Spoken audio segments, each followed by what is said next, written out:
Hello again. I don't know about you, but I am itching to see some spring flowers popping up again in my yard.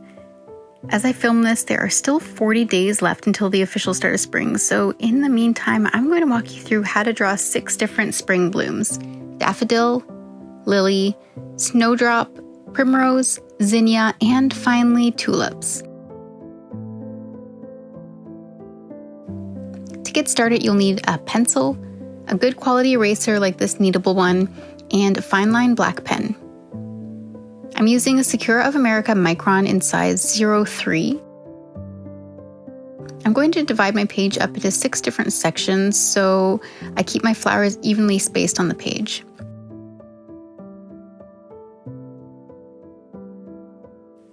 Let's start sketching out the first flower, a daffodil. I'm going to draw a large circle with a smaller circle within it because I'm going to do this daffodil from an overhead view. And I'm going to add in a few triangular shapes to indicate where I want some leaves pointing out from underneath the flower petals. You'll notice that for the pencil sketches, I like to keep things really simple and not too detailed. It's more just a guide so that I know the placement on the page as I draw. Now come in with your pen and we'll start drawing in the stamen of the flower in the center of the small circle. They're just some irregular oval shapes that make up the anthers or where the pollen is in the flower. Don't worry too much about the placement or the direction you draw them in. Once you have these in place, let's encase them with a circle made up of a wobbly line with lots of bumps along it. Again, don't worry too much about what it looks like. It'll come together in a minute when we add some detail lines.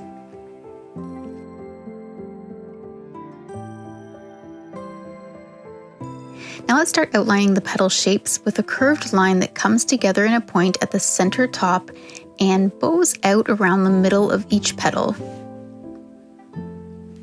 Add 6 or 7 of these petals all around the center of the bloom, connecting the bottom of each petal back to the center.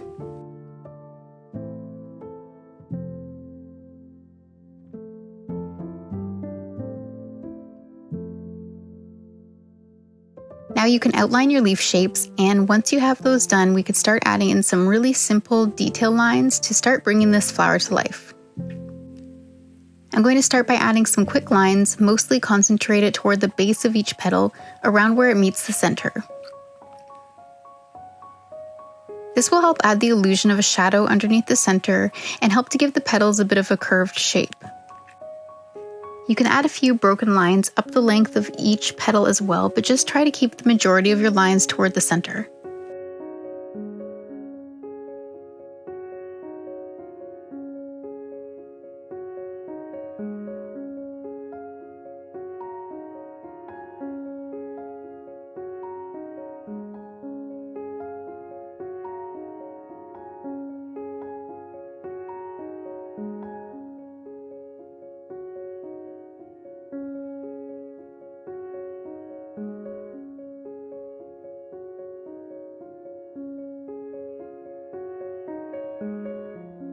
Now we can come in and add some short lines under the curve we added under the center anthers, as well as behind them to add some depth. Keep the lines light by moving your pen quickly. The longer you take to draw your lines, the thicker they will become as the paper absorbs that ink. The next thing I'm going to do with the center is just fill up these anthers with tiny circle shapes. This is where the pollen is on the flower, so we're just creating a bit of texture here to make this part of the flower pop. Finally, the last thing that you can do here is add some line work to the leaves in a similar way to how you drew the shadow lines in the petals. Concentrate the lines toward the bottom of each leaf where they meet the petal. This will help make it look like they're underneath the petals and will help to add some depth to the flower.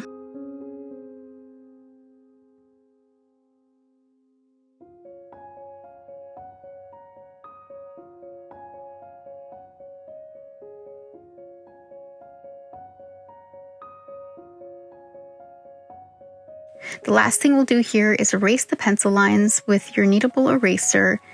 I like the kneadable ones because they don't lift away any of the ink on the page and they don't leave behind eraser crumbs, so you don't need to shake off your page after erasing. And just like that, we are done our first flower. Now on to a lily. When I think of spring flowers, one of the first blooms that comes to mind is lilies. As soon as March hits, there isn't a store around that doesn't have little potted lilies and tulips for sale just in time for Easter. Now we're going to keep the rough draft for this really simple as well. Just start by indicating where we want the center stamen of the flower to be, and then from there we'll draw 2 layers of petals. Each set will have 3 petals in it. Okay, so once we have the general shape mapped out for the lily, let's grab our pen and add the parts of the stamen here, starting with some ovals for the anthers. Again, don't worry too much about the shape, just try to have them somewhat vertical since they're stemming up from the center of the flower.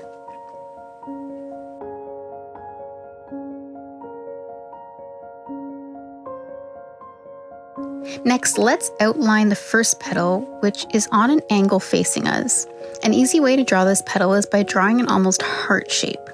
Now we can outline the next 2 petals in this first layer, just make sure the tips have a bit of a rounded point to them.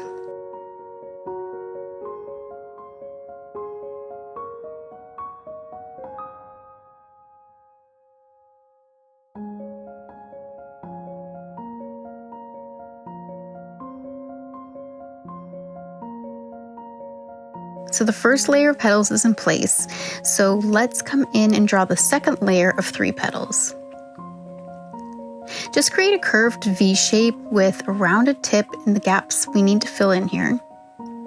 And now we can move on to outlining the small lily bud up toward the top right, as well as the stem and the leaves.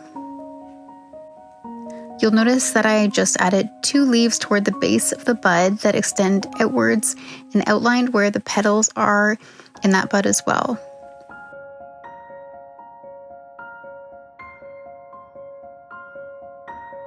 Now that the outline is done, we can start adding in the detail lines of the petals and leaves in the exact same way that we did for the daffodil. Keep the lines concentrated toward the bottom of each petal or where it meets the center to help create depth within the bloom.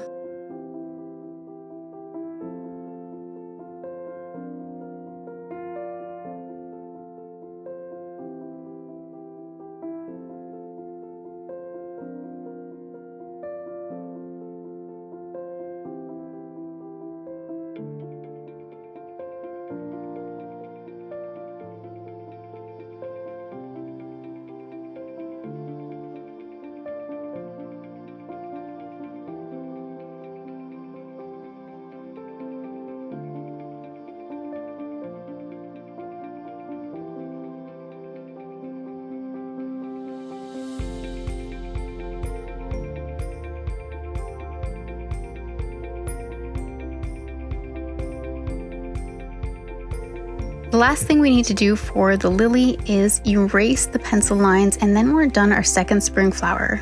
Now on to snowdrops. Snowdrops have a very distinct shape where the bloom typically faces downwards, almost drooping down from the stem.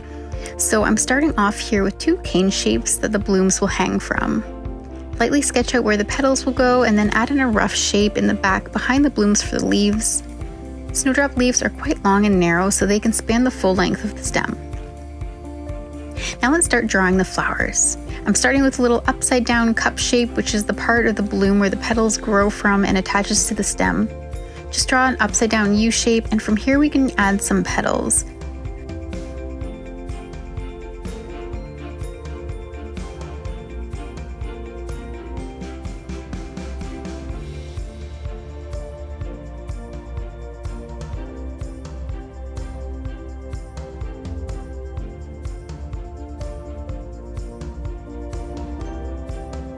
One of the snowdrops here is a little bit more open than the second, so I'll just add a little peek of the stamen of the flower here behind the petals, and then let's move on to the stem and outlining the long leaves.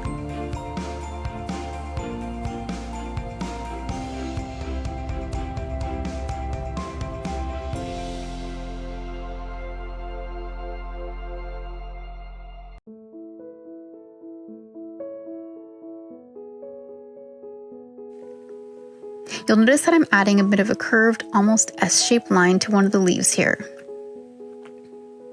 What I'm doing is adding a fold to it.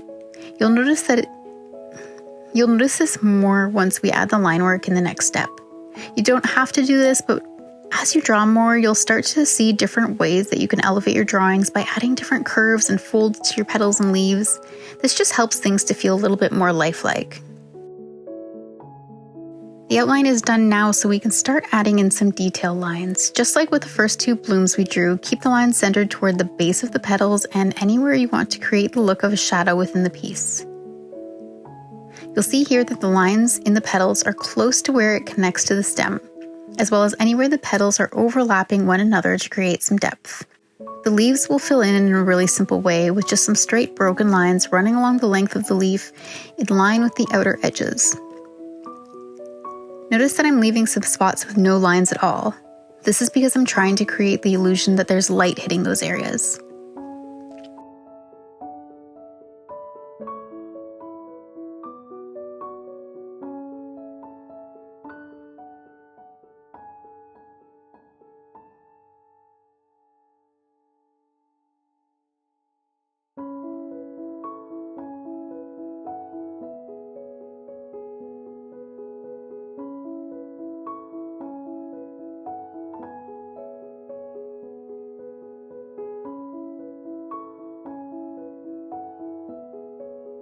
So let's move down a block and start working on a primrose flower. Now these are small blooms, so I'm going to draw a little cluster with 2 flowers and a few buds and a few leaves sticking out from under the blooms. Primrose flowers have 5 petals, and each petal has a bit of a heart shape with 2 curved humps at the tip of each petal.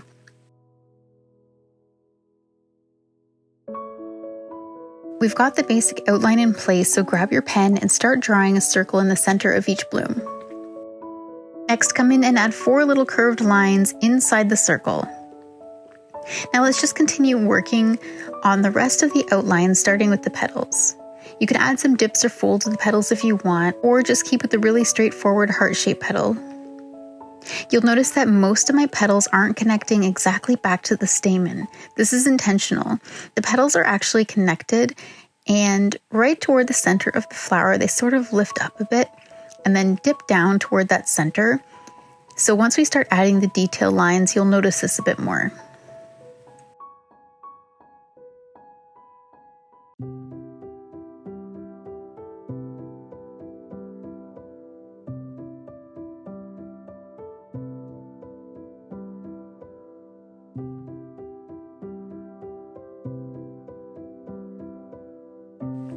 Add the stem outline and then we can draw the leaves. I just added 2 parallel lines that converge at the tip, surrounded by a jagged curved line on either side for the outer edges of the leaf. So let's start adding some detail lines now, starting with the petals. Remember how I mentioned that the petals lift up slightly toward the center? Well, I'm starting my detail lines just the slightest distance away from the stamen so that I leave a bit of blank space and create the illusion of this ridge.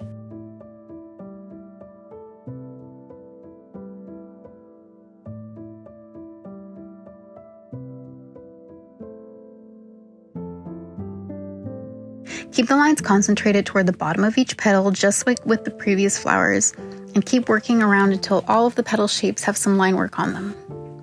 Then we can add a few lines to each of the buds and move on to the leaves. For these leaves, all we're going to do here is draw a row of parallel lines along both sides of the center vein of the leaf, starting at the center and extending out toward the outer edges. Again, nothing fancy here. We're trying to keep each separate element really simple, but when they come together, it looks really involved and intricate.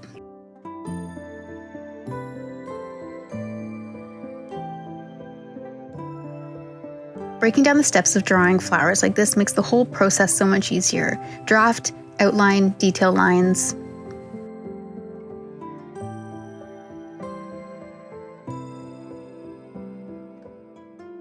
So let's move on to outlining the next flower, a Zinnia bloom. My sister grows these on her farm and they are absolutely stunning. One of my favorite flowers for sure.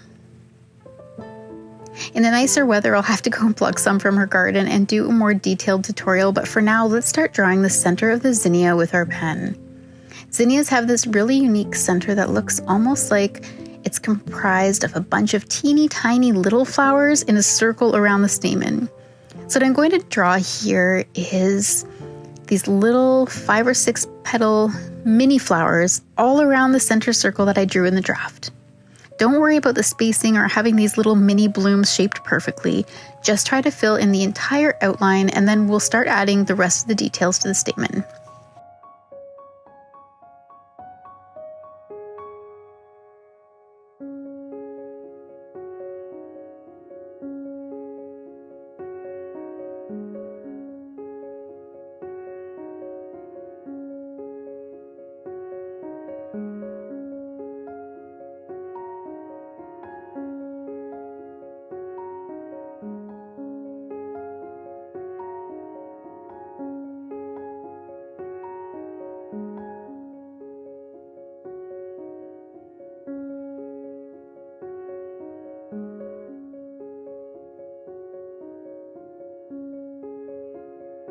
Okay, so what I'm doing here is drawing these little wormy shapes all around the inside of the center now.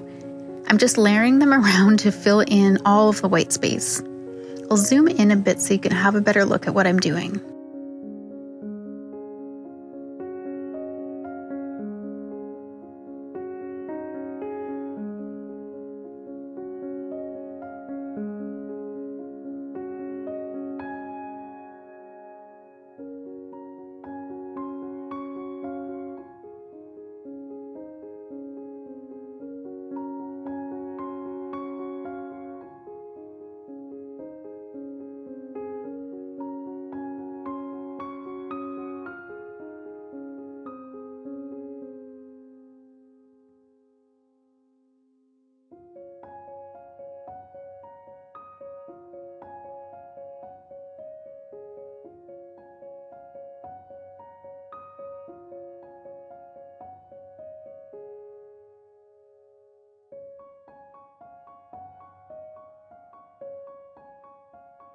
Once this is done, we can start adding the petals around the stamen.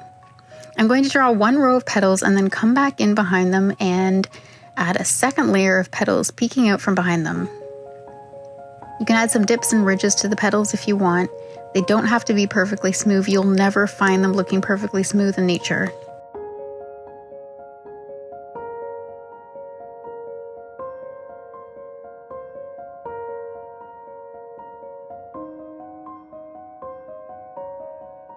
Outline the leaves, and then we can start adding in our detail lines. All right, you know exactly what I'm going to say here about the detail lines, but I'm going to hammer it home a couple more times anyway.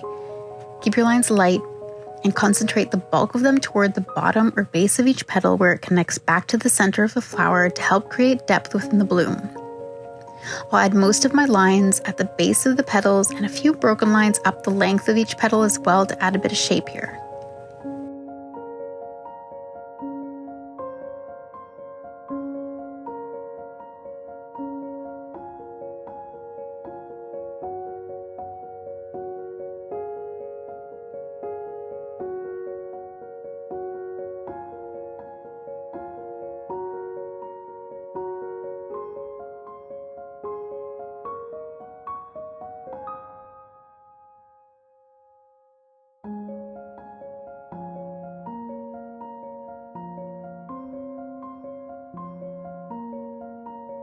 Once the petals are filled in, we can tackle the leaves. I'm going to draw a long center vein down the length of each leaf, followed by lines that stem from the center vein toward the outer edges on either side of the vein. I'll leave a few spots blank or without lines, just again to give that illusion that the light is hitting those spots and to help create dimension within the leaf.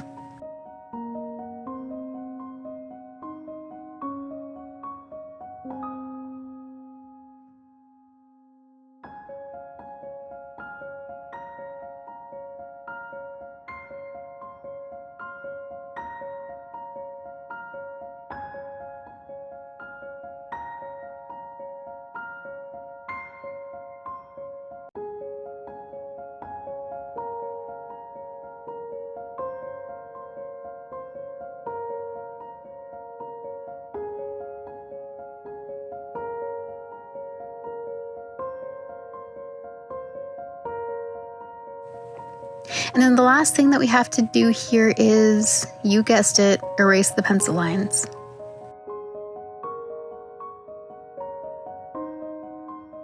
And now we can move on to the most spring flower of them all, the tulip bloom. At this point, I feel like you know exactly what is happening here. We're going to draw a really rough draft in pencil of what the tulip will look like. I'm going with a slightly open bloom and a closed tulip bud. The leaves are long and narrow and not super interesting, so to add a bit of interest, let's make one of them have a fold in it.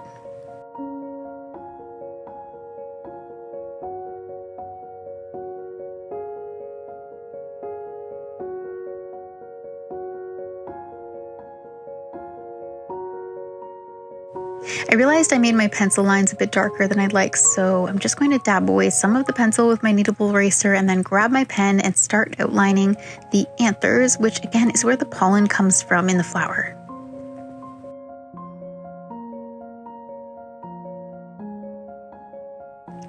Once I have them in place, I'll start adding in the back leaves first with a curved upside down U shape.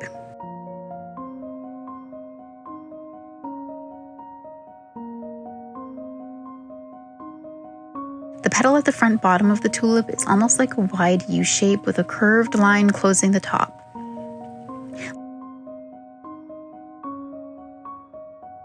Let's outline the bud and just make it somewhat of an egg shape with the petals pointed and coming together at the tip.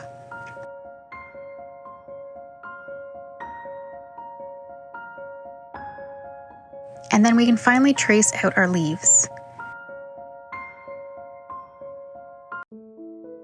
Notice how I made the fold or bend in the right leaf by just basically chopping off the top half and turning it upside down. And finally we can come in and start adding our detail lines to the petals and leaves. I hope as you watch this video you're noticing a few commonalities. All 6 of these flowers look very different, but they were all drawn with the exact same basic and simple steps. A light draft in pencil, then outlining the outer edges of all of the main shapes of each flower with ink, and finally adding a few detail lines to add texture and where shadows would naturally fall within the petals and leaves. I feel like breaking down the drawing into simple steps like these makes the entire process so much more approachable for artists of every level, from beginner to advanced. Anyone can benefit from looking at things at the most basic level.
And there you have it.